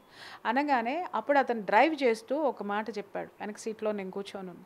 అమ్మా, మా అమ్మాయిని ఇంజనీరింగ్ చదివిస్తున్నానమ్మా, అది తనకి ఫీజు కట్టడానికి నా జీతం సరిపోదు, అందుకని చెప్పి మీరు ఇచ్చే డబ్బుల్ని నేను దాచుకొని, నేను ఆ టీ బన్ను తిని దాచుకొని నేను మా అమ్మాయికి ఫీజు కడుతున్నాను అని అంటే నాకు చాలా సంతోషం అనిపించింది. ఇప్పుడు సంఘటన ఏంటి అని అంటే, ఆ అమ్మాయి 25,000 సంపాదిస్తుంది, ఎంత 40,000 జీతం సంపాదిస్తుంది. ఇప్పుడు అతని జీతం వచ్చేసి 20,000. అతను ఆ పిల్లకి ఉద్యోగం వచ్చి దగ్గర ఒక 6-7 సంవత్సరాలు ఏమవుతుంది. అమ్మాయి మెల్లగా 15,000 నుంచి మొదలు పెట్టుకొని జీతం ఇప్పుడు 40,000 స్థితికి వచ్చింది. ఆ పిల్ల రాత్రిపూట లేటుగా వస్తుంది. ఆ పిల్ల డ్యూటీ అయిపోతుంది 6-7 అయిపోతుంది. మహా అయితే ఇల్లు దగ్గరగానే ఉంటుందని ఆఫీస్కి దగ్గరగానే తీసుకున్నాడు. కానీ ఆ పిల్ల నైట్ వచ్చేసరికి చాలా లేట్ నైట్ 11-12 అవుతుంది. ఎందుకు లేటుగా వస్తున్నావు అని అడిగితే నువ్వెవడు నన్ను అడగడానికి అని మాట్లాడింది. కష్టపడి పెంచినాడమ్మా మీ నాన్న అని వాళ్ళ అమ్మ చెబితే అమ్మాయి అన్న మాట ఏంటో తెలుసా, ఎంత ఖర్చు అయిందో చెప్పు, నేను పడేస్తా ఇచ్చేస్తా అంటే మర్యాదగానే ఉంటుంది. పడేస్తా. ఆఫ్టర్ ఆల్ నువ్వు సంపాదించేది 18,000, నేను సంపాదించేది 45,000. ఇది ఈరోజు ఉన్నటువంటి ఆడపిల్లల ఆర్థికపరమైనటువంటి బరి తెగించిన స్వేచ్ఛ. తీరా చూస్తే అమ్మాయి వేరే కమ్యూనిటీ వాడిని ప్రేమించి పెళ్లి చేసుకొని ఇంట్లో నుంచి వెళ్ళిపోయింది. వెళ్ళిపోవడం వల్ల అతనేమి ఇది అవ్వలేదు. వెళ్ళిపోయిన తర్వాత వెరీ 6 monthsలో డివోర్స్ తీసేసుకుంది. వాడు నచ్చలా, వాడు పనికి మాలినాడు, వాడు వెధవ, వాడు ఇది. ఎందుకంటే తండ్రి చెప్పాడు, నువ్వెవడివి, నీ డబ్బు నీకు బారేస్తానంది. ఇంట్లో నుంచి వెళ్ళిపోయింది, బట్టలు సర్దుకొని పెళ్లి చేసేసుకుంది. 6 నెలలకల్లా ఇంటికి రాలేదు, పేయింగ్ గెస్ట్గా ఉంది. ఎందుకమ్మా ఇంటికి రా అని చెప్పి తండ్రి వెళ్ళి అడిగితేను, నాకు నీ దగ్గర ఉండాల్సిన అవసరం లేదు, నేను వెనక్కి వచ్చానంటే నేను ఓడిపోయానని ఒప్పుకోవాల్సి వస్తుంది, నేను ఇక్కడే ఉంటాను. విడాకులు ఇచ్చిన కూతుర్ని చూడలేక, ఆ అమ్మాయి జీవితాన్ని చూడలేక ఈ తండ్రి పడేటటువంటి మానసిక వేదన ఎలా ఉంటుంది ఆలోచించండి. ఇలాంటి ఆడపిల్లలు ఎంతమంది ఉన్నారో గుండెల మీద చేసుకొని చెప్పండి, లేరని. ఎన్ని కేసులు చూస్తున్నామమ్మ పొద్దున్నే లెగిస్తే. బాధేస్తుంది. అరే వీళ్ళకి విద్యనిచ్చి అవకాశాలనిచ్చి ఇంత స్వేచ్ఛనిస్తే ఆ స్వేచ్ఛ పురోగతికి వెళ్ళాల్సింది తిరోగమనం వైపు నడుస్తుంది అనేటటువంటిదే బాధ. ఇక్కడ కూడా ఈ అమ్మాయిని కూడా వాళ్ళు ఎంత అల్లారు ముద్దుగా పెంచుకొని ఉండొచ్చు మేడం. ఒక్కగానొక ఆడపిల్లని ఎన్నో ఆశలతో పెళ్లి చేసి పంపిస్తారు. 1 సంవత్సరంలో పాప పుడతారు, ఆనందంగా ఉంటారు అనుకున్న సమయంలో హనీమూన్ కానీ వెళ్ళి ఇంత దారుణంగా ఇచ్చేయడం అనేది అసలు. ఇప్పుడు ఒక మాట చెప్తున్నాను తల్లి, ఆడపిల్లలకి, ఇప్పుడు ఉన్నటువంటి ఆడపిల్లలకి వాళ్ళు ఏమనుకుంటారు అని అంటే మాకు అంతా తెలుసు అనుకుంటారు. ఏం తెలుసు అంటే గూగుల్ చేతిలో ఉంది కాబట్టి మేము అన్నీ తెలుసుకుంటాం, తెలుసుకోబోతాం కూడా. మీరెవరు మాకు చెప్పడానికి? కొత్తగా ఏం మాట్లాడుతున్నారు అనంటే, మీ చిన్నప్పుడు కంప్యూటర్ ఉందా, మీ చిన్నప్పుడు గూగుల్ ఉందా, మీ చిన్నప్పుడు ఇది ఉందా, మీ చిన్నప్పుడు అది ఉందా అని మాట్లాడుతున్నారు. మా చిన్నప్పుడు విలువలు ఉన్నాయి, ఆ విలువలతోటే మిమ్మల్ని పెంచి పెద్ద చేశాం. ఇవాళ మీరు ₹1,00,000 సంపాదిస్తున్నారేమో, కానీ మీ బిడ్డలకి సఫిషియెంట్ టైం ఇవ్వలేకపోయారు. ఆ రోజుల్లో మేము 10,000 సంపాదించిన కుటుంబాన్ని నడిపాము, అత్తమామలకి సేవ చేసుకున్నాము, అలాగే పిల్లల్ని పెంచాము, ఇంత ఉన్నతమైన స్థితికి మిమ్మల్ని తీసుకొని వచ్చాం. మా విలువలు మీకెక్కడున్నాయి? మీకున్నాయి వస్తువులు, విలువలు కాదు. ఇంకొకటి, ఈరోజు ఎవరినైనా పొదుపు గురించి మాట్లాడమని చెప్పండి, సేవింగ్స్ గురించి. ఎంతమందికి 100 మంది ఆడపిల్లల్లో ఎంతమంది సేవింగ్స్ వైపుకి వెళ్తున్నారు? 4 సంపాదనలు కావాలి ఆమెకి. 1 boy friend, 2 boy friend, 3 boy friend, 4 boy friend. 1 boy friend gold కొనిస్తాడు, 1 బాయ్ ఫ్రెండ్ రెస్టారెంట్లో తిప్పుతాడు, 1 బాయ్ ఫ్రెండ్ ఎంజాయ్మెంట్ కోసం తిప్పుతాడు, ఇంకొక బాయ్ ఫ్రెండ్ ఎప్పుడు అడిగితే అప్పుడు మనీ ఇస్తాడు. అమ్మా నేను కించపరచట్లేదు ఎవరిని కూడా. వ్యవహారం ఎంత భయంకరంగా ఉందో మీకు చెప్తున్నా. అహంభావాలు, అహంకారాలతోటి తలెగరేస్తున్నారే, చివరికి మీరు వచ్చేది మా దగ్గరికి, గుర్తుపెట్టుకోండి. అంటే ఎన్నో కేసెస్ మీ దగ్గర ఇంకా మేము చాలా తక్కువ చూస్తూ ఉంటాం. మీ దగ్గరికి చాలామంది పర్సనల్గా వచ్చి ఈరోజు ఈ పరిస్థితుల్లో ఉన్నాను అంటూ కూడా చాలామంది ఇప్పుడు కన్నీటు పెడుతున్న పరిస్థితి కనిపిస్తూ ఉంటుంది. మీకు అప్పుడు ఏమనిపిస్తూ ఉంటుంది? చెప్పాను కదమ్మా ఇందాకే, ప్రశాంతంగా అన్నీ వదిలేసి ఎక్కడికన్నా పోవాలనిపిస్తుంది, ప్రశాంతంగా పోవాలనిపిస్తుంది. ఎందుకంటే అంత దరిద్రంగా ఉంది. వాళ్ళ యూట్యూబ్లో కూడా కొంతమంది మహిళలను చూస్తుంటే కూడా సిగ్గేస్తుంది, నిజంగా సిగ్గేస్తుంది. నోటికి ఏదొస్తే అది మాట్లాడేసి అదే తీర్పుల కింద మాట్లాడుతున్నారు. ఒక విశ్లేషణ అన్న ఎంతమంది మంచి విశ్లేషణలు చేస్తున్నారు, ఎంతమంది అర్థవంతమైనవి చేస్తున్నారు. ప్రతి ఒక్కళ్ళు విశ్లేషణ అంటే విమర్శించడం అనేది ఒకటే వీళ్ళకి అర్థమవుతుంది. వాళ్ళ కింద కామెంట్స్ చూస్తాను, చప్పట్లు కొట్టేస్తాను అనమాట. అబ్బా మేడం మీరు తోపు, అబ్బా సార్ మీరు తోపు, సార్ మీరు మాత్రమే మాట్లాడాలి, అయ్యో మీరంతా. అరే వాళ్ళు మాట్లాడేది సమాజంలో విలువల గురించి ఎవడన్నా మాట్లాడుతున్నాడా? ఎలా ఉండాలో మాట్లాడుతున్నారా? సమాజం ఎలా తయారవుతుందో మాట్లాడుతున్నారా? ఇవాళ చూస్తే అన్ని కృత్రిమమైనటువంటి షోలే కదమ్మా వీళ్ళు చేసేది. అన్ని తప్పుడు షోలు చేసుకుంటూ ఏ ఒక్క షో చూడండి, తండ్రికి కూతురు లైన్ వేస్తాడు, కూతురు తండ్రి కూతురు బాత్రూంలో స్నానం చేస్తుంటే మా ఆయన కూతురుని చూస్తున్నాడండి అని తల్లి ఫోన్ చేసి ఈ పెద్దవాళ్ళకి ఫోనుల్లో చెప్తూ ఉంటుంది. ఆ యొక్క దరిద్రాన్ని వీళ్ళు తీసుకొని వచ్చి జనాలకు వినిపిస్తున్నారు. అన్నా చెల్లెల అక్రమ సంబంధాల గురించి మాట్లాడతారు. అలాగే కూతురు ప్రేమించిన వాడితో తల్లి అక్రమ సంబంధం పెట్టుకుంటుంది. ఇవాళ ఏ షో చూసినా అక్రమ సంబంధాలు తప్పితే సక్రమమైనటువంటి సంబంధాలతో కూడుకున్న షోలు మీకు లేవా, రావా? మీరు విశ్లేషించలేరా? ఏ విధమైనటువంటి దరిద్రాన్ని వీళ్ళు పోషిస్తున్నారు, వీళ్ళు పెడుతున్నారు. దాంట్లో కూర్చునే ప్రతి ఒక్కళ్ళకి నేను మాట్లాడుతున్నా. అంటే మీరేం చేస్తున్నారో జనాలకు తెలియదా? మాలాంటి వాళ్ళకి తెలియదా? అట్లీస్ట్ జనాలకి పోర్ట్రైట్ అన్నమాట. వీళ్ళు ఒక గొప్ప ఇన్ఫర్మేషన్ని జనాల్లోకి పంపిస్తున్నాము అని చెప్పేసి అని దరిద్రాన్ని పట్టిస్తున్న షోలు ఈరోజు ఎన్నున్నాయి తల్లి. సెక్సు సెక్సు సెక్సు సెక్సు దీని చుట్టూనే చేసుకుంటూ సమాజాన్ని ఎంత భ్రష్టు పట్టించిన వాళ్ళు ఎంతమంది ఉన్నారు. పేర్లతో సహా ఏదో ఒకరోజు కడుపు మండిందంటే మొత్తం తీసుకెళ్ళి కోర్టులో పడేస్తాను. అంటే అసలు ఇలాంటివి జరగకుండా ఉండాలి అంటే కొంతైనా జాగ్రత్త పడాలి. అది ఏ విధంగా అంటారు? సెల్ఫ్ డిసిప్లిన్ ఉండాలి తల్లి. నేను మొత్తుకుంటున్నది అదే. ప్రతి ఒక్కళ్ళకి సెల్ఫ్ డిసిప్లిన్ ఎక్కడి నుంచి వస్తుంది? కుటుంబం ఫస్ట్. ఆ కుటుంబంలో ఉన్నటువంటి బంధువులు, ఇవాళ బంధువులు కూడా అంతే దరిద్రంగా తయారయ్యారమ్మా. ఎవరైనా ఏదైనా సరే కొంచెం బాగుపడ్డారు అనంటే వాడిని ఏ విధంగా కింద పడేయాలా అనేటటువంటి దరిద్రంలో బంధువులు ఉన్నారు. సమాజంలో ఉన్నారంటే సమాజంలో హితవు చెప్పడానికి ఎందుకున్నారు?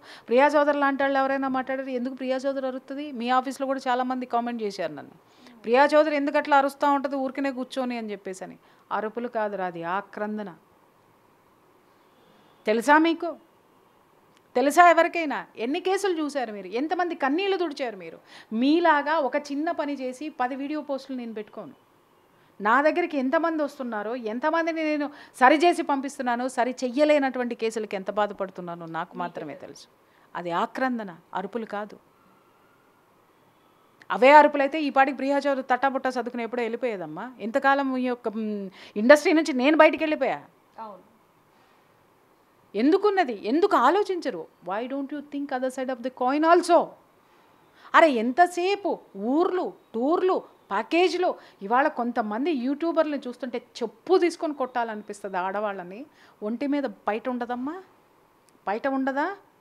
ఇంత ఎక్స్పోజింగ్లమ్మా, ఇంత ఎక్స్పోజింగ్లు చేసుకుంటూ సమాజాన్ని భ్రష్టు పట్టిస్తూ ఉంటే ఒక పెద్ద మనిషి ఎవరో అడుగుతుంది, మేము ఎక్స్పోజింగ్లు చేస్తున్నామని చెప్పేసి అని మమ్మల్ని మాట్లాడుతున్నారు. 3 ఏళ్ల పిల్లని, 2 ఏళ్ల పిల్లని, 6 నెలల పిల్లని చేస్తున్నారు, వీళ్ళనేం చెయ్యాలని. దరిద్రపు దాన నేను చెప్తున్నాను విను. నీలాంటి వాళ్ళు పైటలు తీసేసి ఇంతింత గుడ్డలేసుకుని చూపించేది, వాడు రాత్రిపూట వాటిని చూసి చూసి చూసి నీలాంటిది దొరక్క ఆ పక్కన నోరు లేనటువంటి వాళ్ళు ఎవరు దొరుకుతారా అని చూస్తే ఈ పసిపిల్లలు ఆ క్షణానికి బలవుతున్నారే. దరిద్రపు దాన గుర్తుపెట్టుకో. అండర్స్టాండ్? ఎందుకు తిడుతున్నాను అనంటే బుద్ధి మీకు చెప్పాలి, మీకు చెప్పాలి కాబట్టే మాట్లాడుతున్నాను. ఇలాంటి వ్యాఖ్యలు ఆడపిల్లల నుంచి వింటే చెప్పు తీసుకుని పట పట పట కొట్టాలనిపిస్తుంది. ఎవరమ్మా? ఒక ఆడది ఏదైనా మాట్లాడితే సపోర్ట్ చేసే ఆడవాళ్ళు ఎంతమంది ఉన్నారో చెప్పు. తిరిగి విమర్శించేటటువంటి ఆడ జాతే ఇక్కడ ఎక్కువ కనిపిస్తున్నప్పుడు మరి ఆడవాళ్ళు ఇలా ఎలా తయారవుతారు? మీరు అన్నట్టుగా అంటే ఇంతకు ముందు చూసుకుంటే క్రైమ్ రేట్ ఎక్కువ ఉండేది కాదు, కానీ ఇప్పుడు మనం మీర్పేట్ ఘటన కూడా చూసుకోవచ్చు మేడం. అంటే సొంత భార్యని కుక్కర్లో ఉడికించిన ఘటన. అతను ఒక ఆర్మీ పర్సన్ అయినప్పటికీ కూడా గూగుల్లో సెర్చ్ చేసి మరి వీడియోలు చూసి నా భార్యని ఎలా చంపాలి, చంపితే ఏ విధంగా దొరకకుండా ఉండాలి అనేది కూడా మనం చూసాం. అంటే ఈ రోజుల్లో యూట్యూబ్లో, గూగుల్లో ఏదైనా సెర్చ్ చేస్తే దొరికేస్తుంది అనేది మాత్రం ప్రతి ఒక్కరికి తెలిసిందే. ఇప్పుడు తను కూడా నేను ఎలా నా భర్తని చంపాక ఎలా దొరకకూడదు అనేది కూడా ముందు నుంచి అన్ని మాట్లాడుకొని ఈ విధంగా చేసిందంటే అసలు ఈ టెక్నాలజీ పెరిగి ఎందుకు అనిపించేలా తయారైందని. ఇప్పుడు టెక్నాలజీ ఏమని చెబుతుంది? నేను దరిద్రురాల్ని, నేను దరిద్రాన్నే చూపిస్తా, ఆ దరిద్రాన్ని నువ్వు చూసావనుకో లోపల ఉంటావు, ఊచలు లెక్క పెడతావు అని చెప్తుంది గూగుల్. అర్థమైందా? ఇవన్నీ గూగుల్లో చూసి చేసినయే కదా, నేరాలు ఘోరాలన్నీ వాటిల్లో చూసినయే కదా, ఈ దిక్కుమాలని యూట్యూబ్లో చూసి నేర్చుకున్నాయే కదా. యూట్యూబ్లో కూర్చున్న కొంతమంది మహిళామణులు మాట్లాడిన మాటలకి ఇన్స్పైర్ అయ్యి అతి స్వేచ్ఛలకు పోయి విపరీతమైనటువంటి స్వేచ్ఛలో మొన్న ఎవరితో ఒకటి కూర్చొని మాట్లాడుతుంది. అసలు ఒంటి నిండా బట్టలు వేసుకోమంటారు, నాకు ఒంటి మీద బట్టలు అంటే చిరాకు కాబట్టి నేను ఇలా ఉంటానని ఇంత పీలికి వేసుకుని కూర్చొని మాట్లాడుతుంది. తెలుగామె, తెలుగు ఆడపిల్లే. వెళ్ళి ఇంత గొడ్డుంటే కప్పాలనిపించింది. ఎందుకని అంటావేమో, అలాంటి ఇంటర్వ్యూలు చూసి చూసి చెప్పాను కదా, మా ఇళ్లలో ఉన్న ఆడపిల్లలు కూడా ఇదిగో ప్రపంచం ఎలా ఉంటుంది, మేము ఇంత కొంచెం వేసుకుంటేనే మమ్మల్ని మీరు మాట్లాడుతూ ఉన్నారు, నువ్వు పెద్ద డిక్టేటర్వి, నువ్వు పెద్ద రాక్షసివి, నీ కింద బ్రతకాలంటే భయం వేస్తుంది అనేటటువంటి విప్లవాలు మా ఇంట్లో వస్తున్నాయి. ఏం చేయాలా? ఇలాంటి సిచ్యుయేషన్స్లో ఇలాంటి బట్టలు వేసుకొని ఇలాంటి సంస్కృతిని ప్రేరేపించేటటువంటి అమ్మలారా, రేపొద్దున మీ బతుకులు రోడ్డు మీదకే వస్తాయి. గూగుల్ కాపాడదు, గూగుల్ తల్లి కాపాడదు, కన్న తల్లి కాపాడుతుంది. కన్న తల్లి లాంటి ఈ దేశం కాపాడుతుంది, ఈ సమాజం కాపాడుతుంది. సమాజాన్ని మీకు చేతనైనంత మార్చండి. గూగుల్లో ఏమీ లేదు రబ్బా, వెధవ చెత్త ఉంది, దాంట్లో చెత్తని వెతుకుతున్నారు. మంచి సెర్చ్ చేయండి, మంచి ఉంది.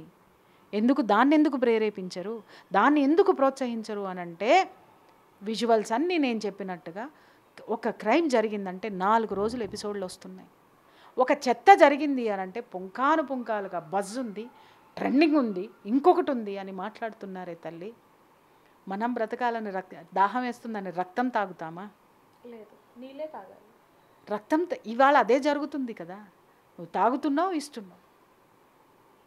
దయచేసి సామాజిక స్పృహ, సామాజిక బాధ్యత ప్రతి ఒక్కళ్ళ మీద ఉన్న రోజున ఎవరైనా సరే నన్ను వచ్చి ఈ నేరం జరిగింది మేడం, దీని మీద స్పందించండి అని అడగండి. అప్పటి వరకు అడగండి. ఇక్కడ ఇంకోటి మేడం చూసుకుంటే, పెళ్ళి కాని ఆడపిల్లకి ప్రైవసీయే, పెళ్ళైన ఆడపిల్లకి ప్రైవసీయే.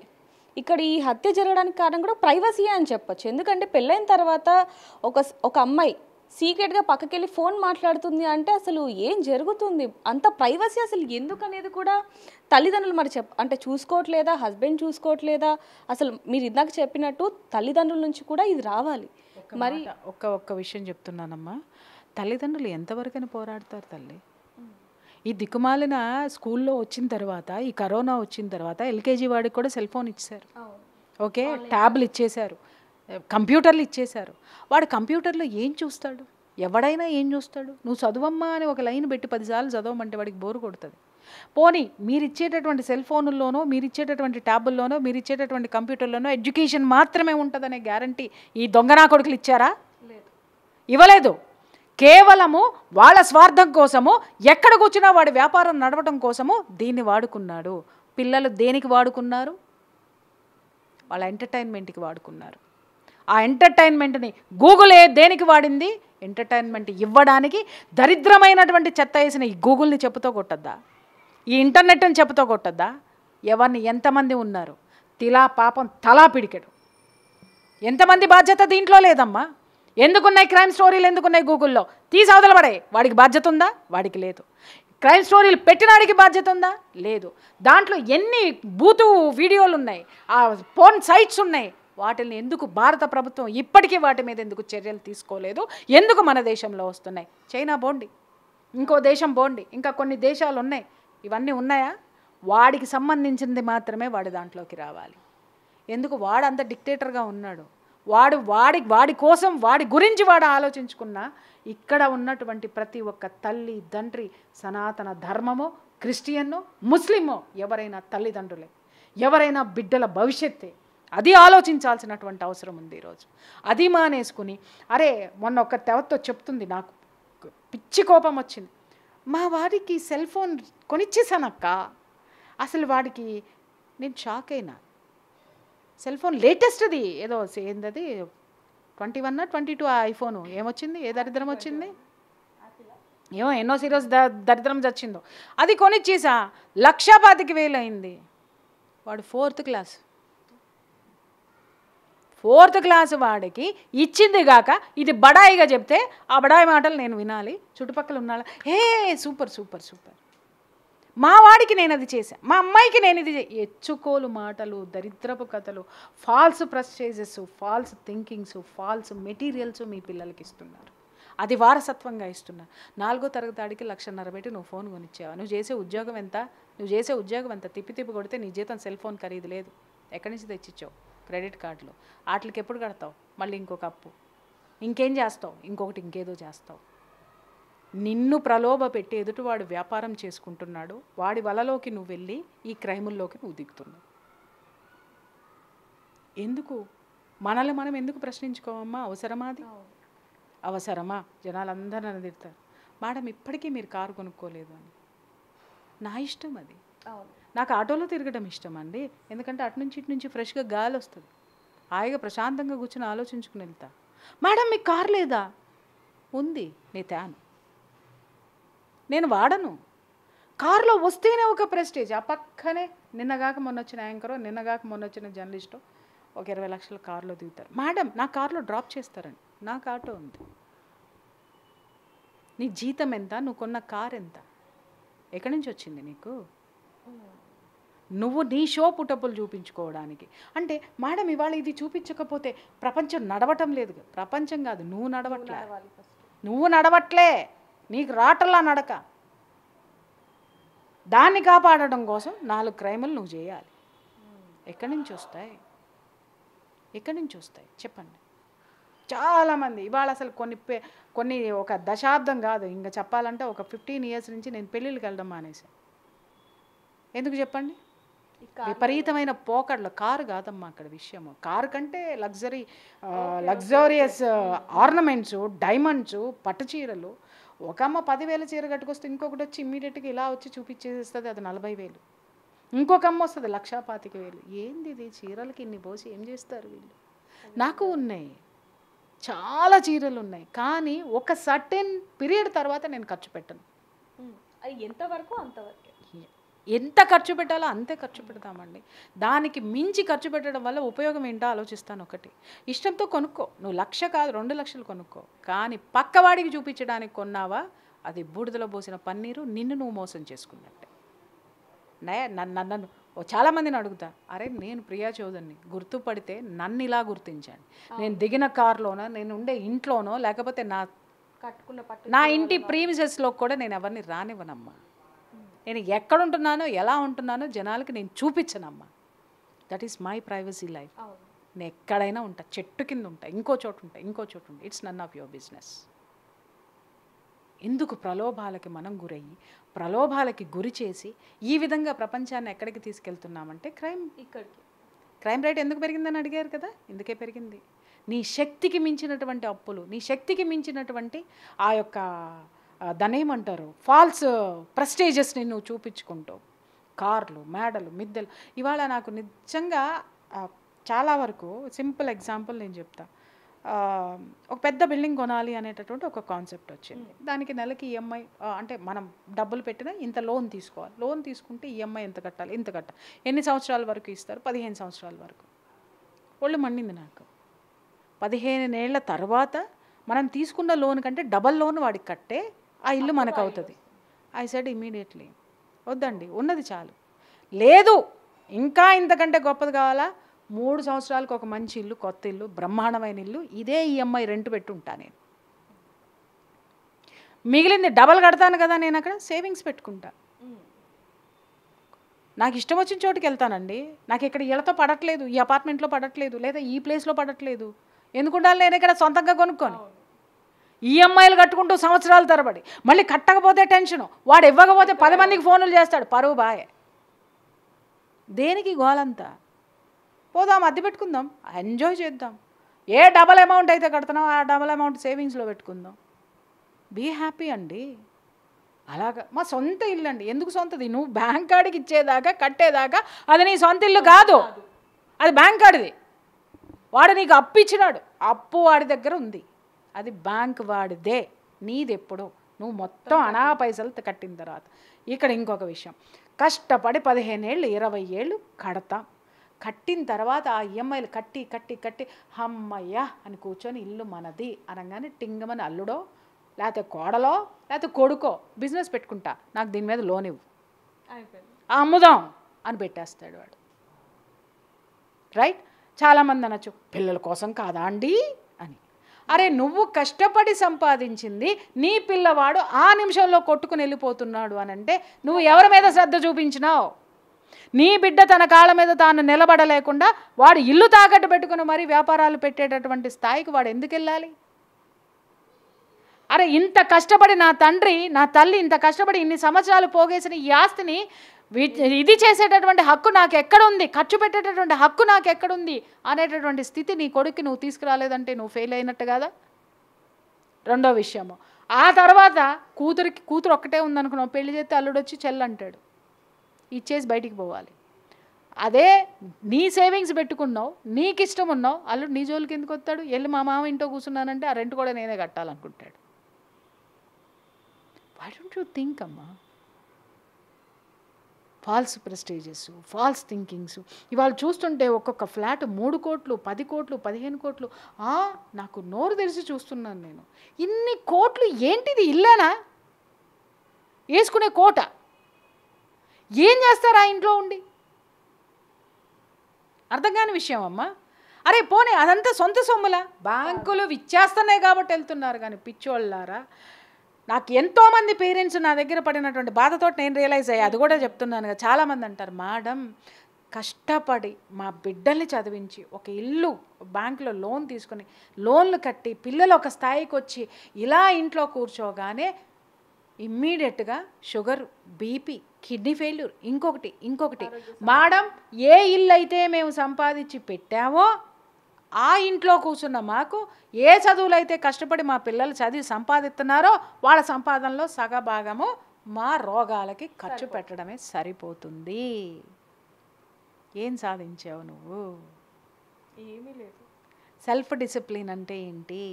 నాకు ఎంత ఆదాయం వస్తుంది, నేను ఎంత ఖర్చు పెడుతున్నాను, నాకు అవసరమైనవేంటి, నాకు అనవసరమైనవేంటి అనేటటువంటి ఒక పద్ధతిని ఈ మధ్య కొన్ని కొత్త క్లాసులు వస్తున్నాయండి.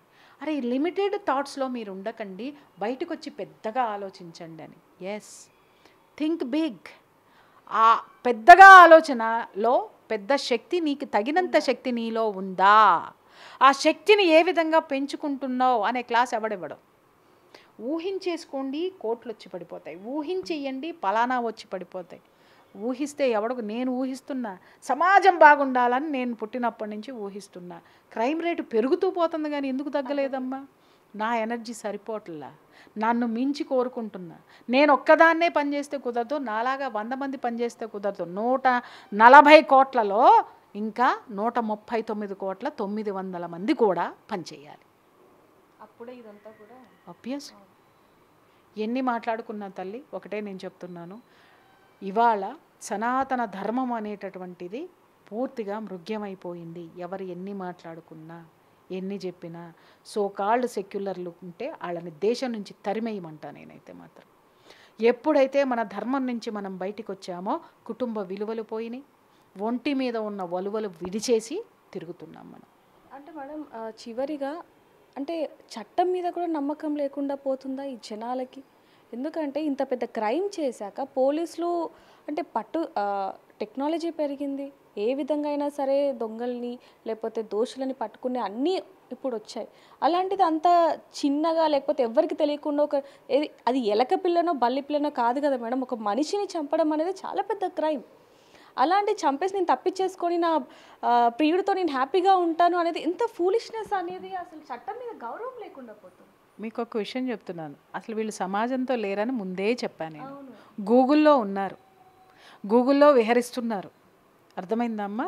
గురకలు పెట్టుకుంటూ గూగుల్లో విహరిస్తున్నారు, గూగుల్ కబుర్లు చెప్పుకుంటున్నారు, గూగుల్ మాత హెల్ప్ తీసుకుంటున్నారు. కాబట్టి గూగుల్ మాతే వీళ్ళని పట్టించి ఇస్తుంది. సెల్ ఫోన్ టవర్సే కదా వాళ్ళు వదిలిపెట్టిన దాన్ని బట్టే కదా అదే గూగుల్ మాత ఈ పని కూడా చేస్తుంది అనేటటువంటి అవేర్నెస్ వీళ్ళల్లో తీసుకొద్దాం, అట్లీస్ట్ బాగుపడతారేమో. ఇంకోటి ఇప్పుడు మీరు చూడొచ్చు మేడం, ఫ్రెండ్ యాప్స్ అనేది అంటే నైట్ టైంలో మీకు ఫ్రెండ్స్తో మాట్లాడాలి అంటే ఎవరు లేరని ఫీల్ అవ్వకండి, ఈ యాప్లోకి వెళ్ళండి. ఇవి కూడా చాలా వరకు చెడగొడుతున్నాయి అనేది తెలిసి కూడా, అంటే ఇందులోకి వెళ్తే మనం తప్పుదారిలోకి పడతామని తెలిసి కూడా అవగాహన ఉన్నా కూడా మరి ఎందుకు దానిలోకి ఆ చిక్కుల్లోకి వెళ్ళి బ్లాక్మెయిల్స్ దాకా ఒకరిని చంపడం లేకపోతే వాళ్ళు ఆత్మహత్య చేసుకోవడం ఇన్ని వస్తున్నా కూడా అసలు వీళ్ళు మారని పరిస్థితి. కొన్నిటిని ప్రభుత్వాలు కంట్రోల్ చేయాలి. శాసనాలు ఎందుకు రాశారమ్మా? రూల్స్ ఎందుకు ఉన్నాయమ్మా? ఆ రూల్స్ని ఎప్పుడు మనము వాటిని పాటిస్తున్నామమ్మా? ఆ రూల్స్ని అమలు చేసేవాళ్ళు ఎవరమ్మా? చట్టము. ఆ చట్టం కూడా టింటిన్లు అట్లా జేబుళ్ళు, తర్వాత బల్ల కింద చేతులు, బల్ల కిందల పోయి గూగుల్ మ్యాప్, గూగుల్ పేలు, అక్కడ కూడా గూగుల్ దరిద్రమే కదా. ఇవన్నీ వ్యవస్థ అంతా కూడా ఇలాగే పనిచేస్తున్నప్పుడు ఇలా ఎందుకు జరుగుతుందని ప్రశ్న ఎందుకు మనం వేసుకోవాలి? ఇవాళ మనం ఇల్యూజన్ ప్రపంచంలో బతుకుతున్నాం. అండర్స్టాండ్? ఏఐలో బ్రతుకుతున్నాం. వాళ్ళు కూడా ఏఐలో చూశారు స్కెచ్, ఇలా మర్డర్ చేస్తే ఎలా ఉంటుంది, ఇలా ఉంటే ఇలా తప్పించుకుంటామని ఏఐని అడిగారు. ఏఐ మ్యాప్ వేసి చూపించింది. కాకపోతే ఏంటంటే శుభం కార్డు వీళ్ళు చూడలే, ఏఐని అది అడగల. ఒకవేళ మేము ఎలా పట్టుబడతాం అని కూడా అడిగి ఉంటున్నట్టయితే ఏఐ చక్కగా చూపించుండేది. అంటే వీళ్ళకి ఎంతవరకు కావాలో అంతవరకే చూసుకున్నారు, ఎందుకంటే వీళ్ళ జ్ఞానం అక్కడే ఉంది కాబట్టి.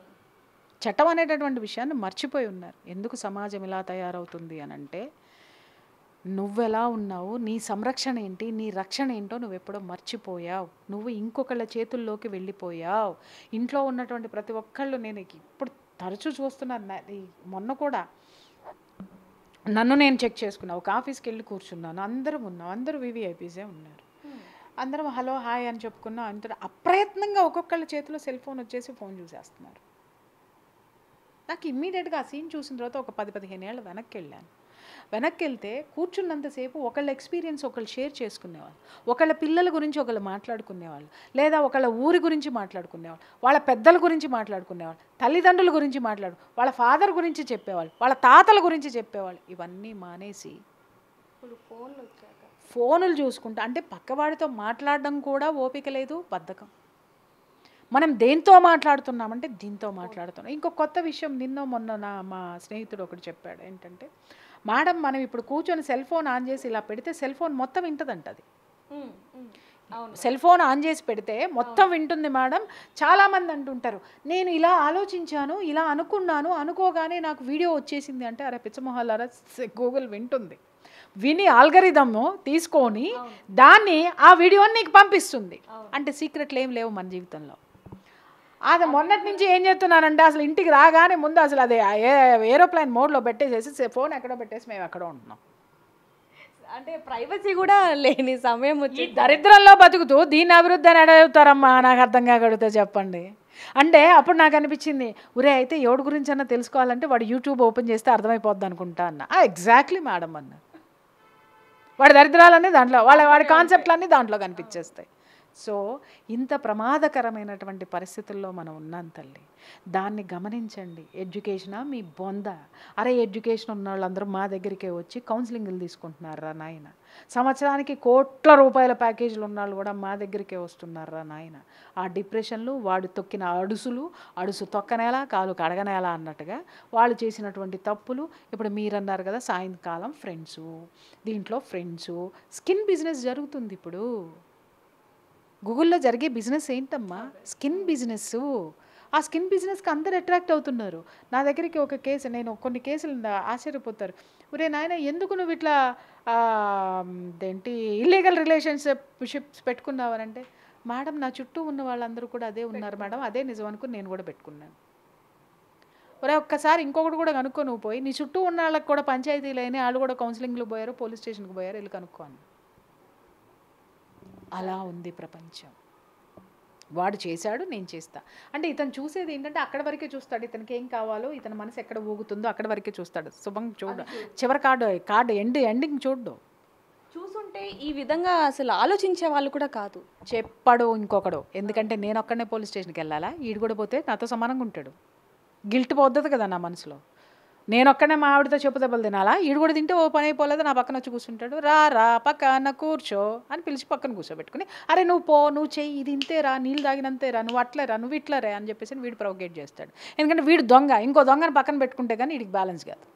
అంటే మనం బాగుపడకపోయినా పర్లేదు కానీ మనం చెడిపోయినా పర్లేదు కానీ పక్కోడు మాత్రం బాగుపడకూడదు. అసలు అంటే మనతో పాటు పక్కోడిని కూడా చెడగొట్టేసి పక్కన పెట్టుకుంటే మనం మంచోళం అవుతాం. అయితే మేడం, చివరిగా ఈ సోనంని ఏ విధంగా శిక్షిస్తే ఇంకొకరు ఈ విధంగా చేయకుండా ఉంటారు అంటారు? అది కోర్టు చట్టం చూసుకుంటుందమ్మా. అర్థమైందా? అది మనం చెప్పేది కాదు. ఎలా పనిష్ చెయ్యాలి కాదు, సమాజం ఎలా బాగుపడాలి అనేది మనం ఆలోచిద్దాం. ఎందుకంటే ఇలాంటివి జరగకుండా మనం ఏం చేయాలనేది మాత్రమే మన చేతుల్లో ఉంది. సోనంది మన చేతుల్లో లేదు. అది న్యాయస్థానం చూసుకుంటుంది, చట్టం చూసుకుంటుంది. అర్థమైందా?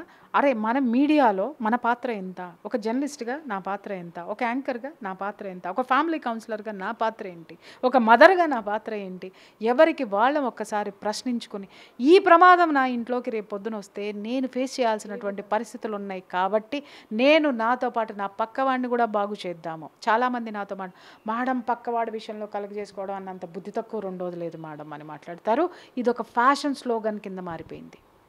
అంటే నేను బద్ధకంగా కూర్చుంటా, నా వల్ల కాదు. అరే నువ్వు ఓడిపోయావు, కానీ నీ బలం ఏంటో నువ్వెందుకు తెలుసుకోవట్లేదు?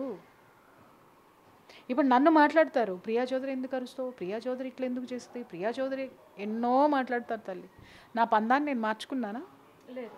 పోనీ ఎవరితోనైనా నేను ఏమైనా ఫేస్ చేశానా? ఎందుకని ఫేస్ చేయలేదు?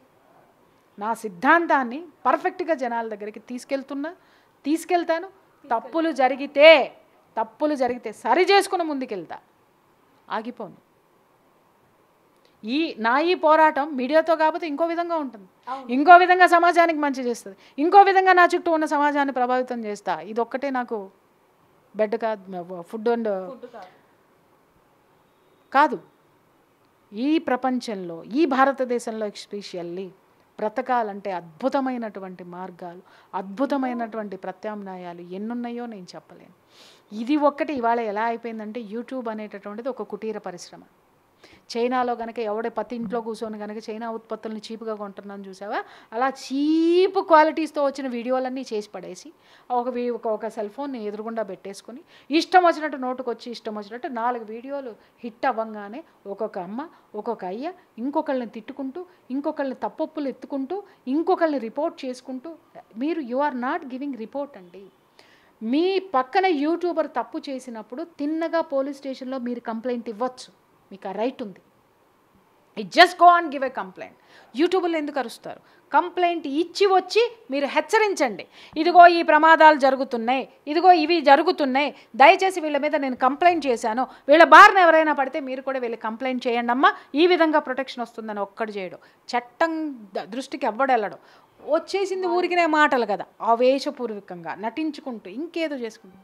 చెప్పాను కదా, కొలాయి నీళ్ళ దగ్గర తగులాటలన్నీ ఇవాళ మనం వీడియోల్లో చూస్తున్నాం.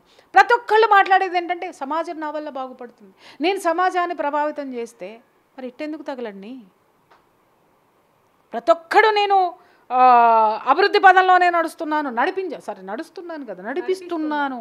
ప్రతి ఒక్కడు మాస్టరే, నేర్చుకునే స్టూడెంట్ లేడే.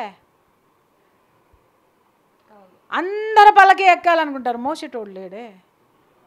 అది ఇక్కడ వచ్చిన తిప్పలు ఏంటంటే ప్రతి ఒక్కడు కూడా సేట్ననే అనుకుంటాడు, కానీ సేటుకు ఉండవలసినటువంటి క్వాలిటీస్ ఏవి? నీ పైన ఇంకొకడు ఉన్నాడు, వాడి పైన ఇంకొకడు ఉన్నాడు, అది గుర్తుపెట్టుకో. నువ్వు ఒక్కడు కాదు, నువ్వు నీ ముడి కింద ఒకటి వేసుకొని కూర్చొని, ఒక కుర్చీ వేసుకొని కూర్చొని ఆయన సేట్ అంటే కుదరదు. నీ పైన ఇంకొక పెద్ద సేట్ ఉన్నాడు, అతను నీకు దిశ నిర్దేశం చేసే స్థాయిలో ఉన్నాడు. ఆయన వీలైతే కుదరదు, ఆయన పైన ఇంకొకడు ఉన్నాడు. You are not dictator. అరే అందరూ సొసైటీ రిఫార్మర్. నేను ఇలా చేస్తున్నా, నేను అలా చేస్తున్నా, నేను ఇలా ఉన్నా. ఏం చేశారో చూపించండి. కింద కామెంట్స్లో బతికేస్తున్నారు వీళ్ళందరూ. ఇంకొకటి కొత్తగా చూశాను అబ్బాయి ఈ మధ్యకాలంలో, యూట్యూబ్లో కింద అన్నీ పాజిటివే ఉంటాయి, ఒక్కడు కూడా నెగిటివ్ ఉంటుంది. అదేంటో నాకు అర్థం కాలేదమ్మా. పాజిటివే ఉంటుంది, ఒక్కళ్ళు కూడా వీళ్ళని తిట్టరు. అందరూ పొగిడేసి మాలాంటి వాళ్ళం కూడా ఉన్నాం, గుర్తుపెట్టుకోండి. ఎంత గొప్పగా చెప్పినా చివర కింద తెడ్డేసేవాడు, అశుద్ధం వేసేవాడు ఉంటాడు రా భయ్. అది లేకపోతే నువ్వు నడిపే యూట్యూబ్ ఛానల్ ఒక భ్రమలో నడుపుతున్నావు అనేది వాస్తవం. ఆ పాజిటివ్ కామెంట్స్ చెప్పి ఇంకొక 10 మందిని తీసుకురావడం, ఈ పాజిటివ్ కామెంట్స్ మాత్రమే వచ్చే వీడియోస్ అన్ని ఛానల్స్ అన్నిటిని నాకు కొలాబరేషన్ పెట్టమని చెప్పండి, ఎవరు పెట్టరు.